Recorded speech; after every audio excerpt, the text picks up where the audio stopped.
Let me tell you a small story, and I want you to sit inside it with me. A man walks past a tree.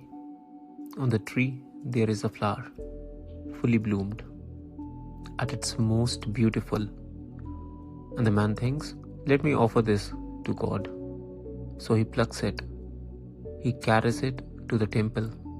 He lays it down in the feet of Sri Krishna and says, thank you for everything.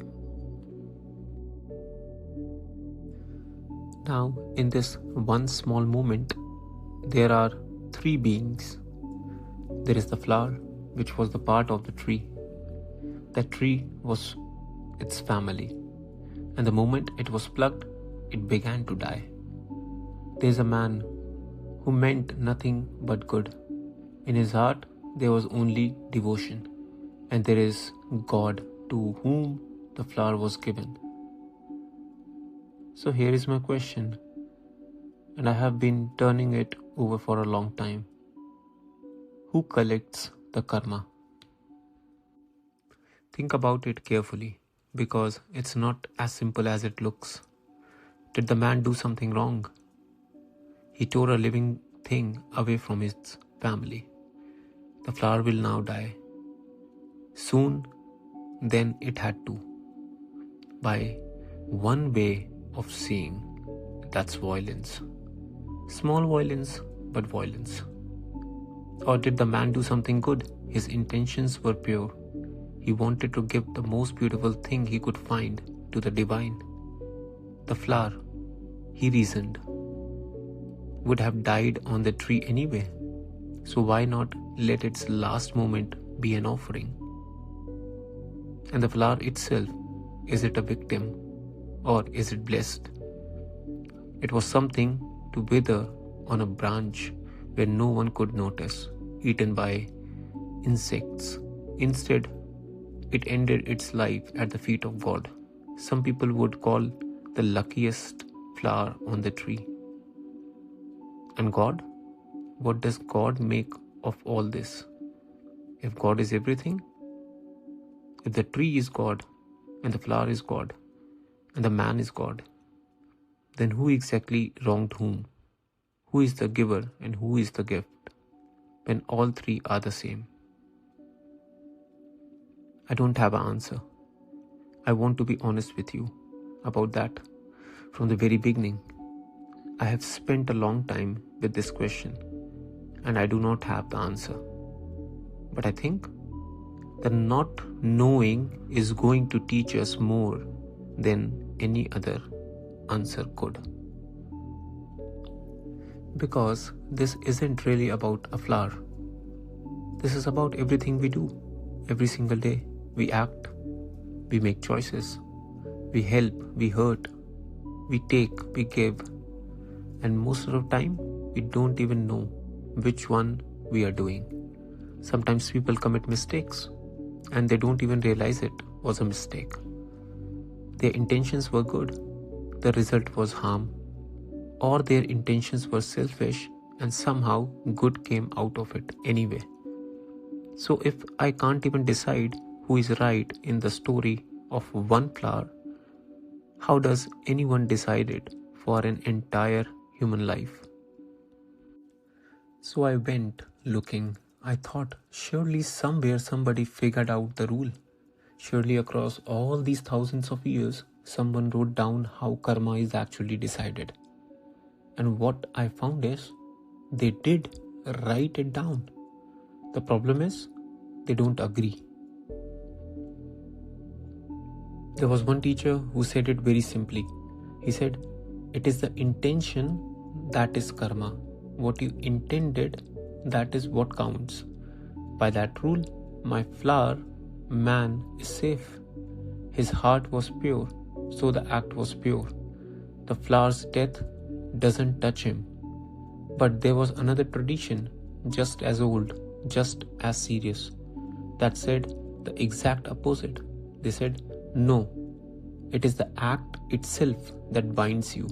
Even if you step on an insect you never saw, you did not intend it.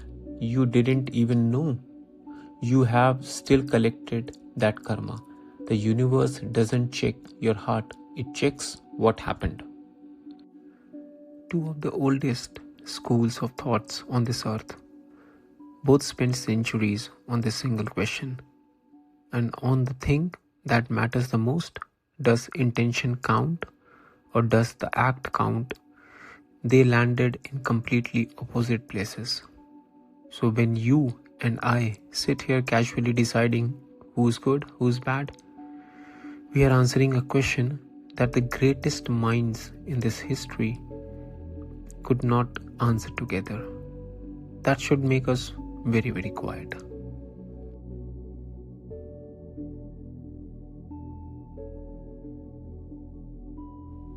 Now here is the part that bothers everybody. It bothers me too. We look around and we see people who do wrong, they get everything. Money, fame, power. Their bad deeds stay hidden from the world. Nothing touches them. They seem to win. And meanwhile, good people suffer. If there is any justice in this universe, how? The old answer to this is actually beautiful. If you sit with it, it stays. What you are seeing is not the whole story. It's not even a chapter. It's one frame of a film that is millions of frames long. The idea is that we carry karma across lifetimes. There is a giant warehouse of everything we have ever done. Many lives of it. There is a small portion of it that has ripened and is playing out in this particular life. And there is the new karma we are creating right now, in this moment, with every choice. So the cruel man who seems to be winning by this idea, he's simply spending the savings of some of the past goodness while quietly running up a debt he hasn't paid yet. You're watching him at the part of a movie where he is rich. You didn't see the beginning, you won't see the end. I am not telling you this is true. I genuinely don't know if it's true, but I'll tell you why I find it useful. It's the only frame I have found that makes me stop being so sure I know who deserves what. Because the honest truth is, I have no idea what that man did in his life I never saw. I have no idea what he's carrying, and neither do you. So then, who is keeping the score?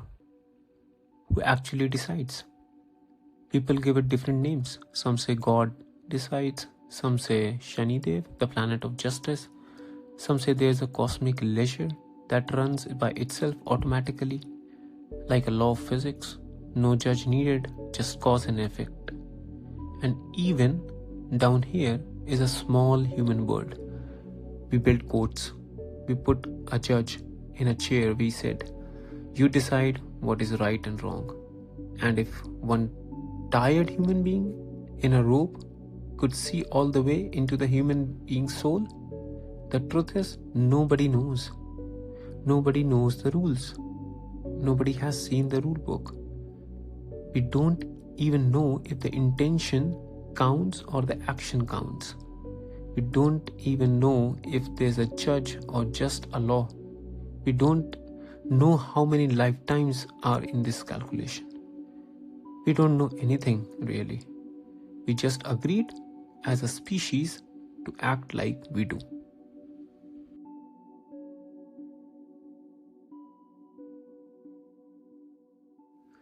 I want to give you another piece. This one I think about a lot. Imagine you're sitting in a cinema watching a film. There's a villain on the screen. He's doing terrible things. And what happens inside you? You start to want something. You want him to be caught. You think that he will be caught in the future. You want him to suffer. You lean forward and you think something bad should happen to him. Now, in the next scene, and when it finally does, when the villain falls, what do you feel? Satisfaction. Now I want you to notice something strange about that satisfaction. Where did it come from? Nothing happened to you. A character in the story you are watching has something bad happen to him, and your whole body is relaxed. Justice was served. We do this with real people too, all day. We watch the news, we watch our neighbors, we watch strangers on the internet, and we are constantly running the same program. He did wrong, she did wrong, something bad happens to them, and when it does, we feel that same quiet satisfaction, as if we knew that that was the right thing. But what is that satisfaction really? We don't even know what we are satisfying. It's just a hunger in the mind. The mind wants the story to balance. It wants the scales to click into place. And maybe God has a completely different ending in mind. One we can't see. One that wouldn't satisfy us at all, because it isn't built for our satisfaction. Here's what I keep coming back. Always. We are programmed to judge. It's not a flaw. We can just switch off. God or nature or whatever you want to call it built us this way. We were given the eyes that see, a mind that immediately sorts everything. It sees into good and bad, mine and not mine, deserved and undeserved. We can't help it. It happens before we even decide to do it. So I'm not going to stand here and tell you to stop judging. I'd be lying. And so would you, if we said we could. But there's a difference between having the thought and trusting the thought. I can notice my mind deciding that someone is bad. And I can also remember in the same breath that I'm watching one frame of a film that's millions of frames long, that I don't know their past, that I don't even know the rule book. The greatest minds in history couldn't agree on how any of this is judged. And in that gap between the judgment my mind produces automatically and my refusal to fully believe it, something opens up. That something is humility. And I think humility might be the most honest thing a human being can feel about another human being. We are not here to judge anyone, but we are also not here to pretend we can stop thinking the way we are built to think. We are just here to hold our judgments a little more loosely. To say, this is what it looks like from my small seat in the theater, but I am not the one who wrote the film.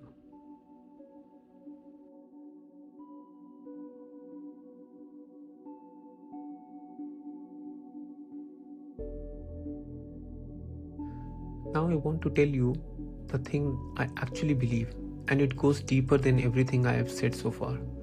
I have been circling it whole time. I don't think there are really three beings in that flower story. I don't think there's a separate man, separate flower, and a separate God. I think there's only one, and the one is dreaming. Let me explain in the way I see it, even though it's very difficult to put into words. You know how inside every cell of human body, there are these things called mitochondria. They live inside you, they power you.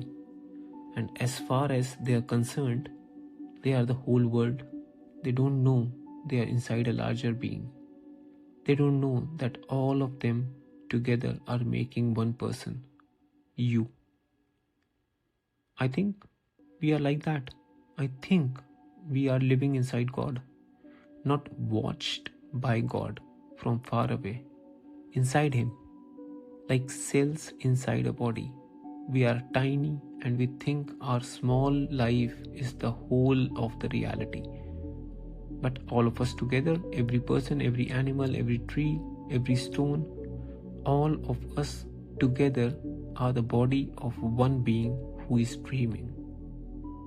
And God is dreaming this whole universe through your eyes, through my eyes, and through the eyes of flower and the man, and even the idol in the temple. One dreamer, billions of eyes, looking out at his own dream, for a moment forgetting that's all him. And do you see what happens to my flower question the moment you look at this way? It dissolves. Who collects the karma? When the man plucks the flower? Nobody. Because the man is the flower. Flower is God. It's the same consciousness wearing 3 masks, briefly pretending to be 3. It's like asking which of your hands owes other a debt. There is no debt. There was never anyone separate to owe it to. The whole problem of judgment, who is good, who is bad, who deserves what, that entire problem only exists inside the dream, inside the forgetting. The moment you remember, that's all one dreamer, the courtroom empties out. There's no defendant. There is no judge. There is no crime. There's only God experiencing every side of every moment, the way you might play all the characters in the dream you have at night, and not be guilty of anything any of them did. This is not a new idea, by the way. I want you to know that the oldest texts describe this exactly. The universe appearing on the surface of consciousness, they said, exactly like the dream you have at night. They pictured God asleep in a cosmic ocean, dreaming the worlds into being, everything dissolving the moment He wakes. And strangely, even some of the greatest scientists who ever lived came quietly to the same place. That consciousness underneath everything might be singular, one. That the many of us might be an illusion the one is having. So if it sounds crazy to you, you are in very old and very serious company. It sounded crazy to them too. And they believed it anyway, because when you look closely enough, nothing else quite fits. This also finally explains something I was confused about for a long time. People talk about manifestation, that you can think something hard enough and it appears in your life. And I used to be skeptical of that. It sounded like wishful thinking. But inside a dream, it makes perfect sense. In a dream, what the dreamer expects is what shows up. The dream rearranges itself to stay consistent with the dreamer. So when something you deeply believed comes true, that's not magic. That's just a dream staying coherent.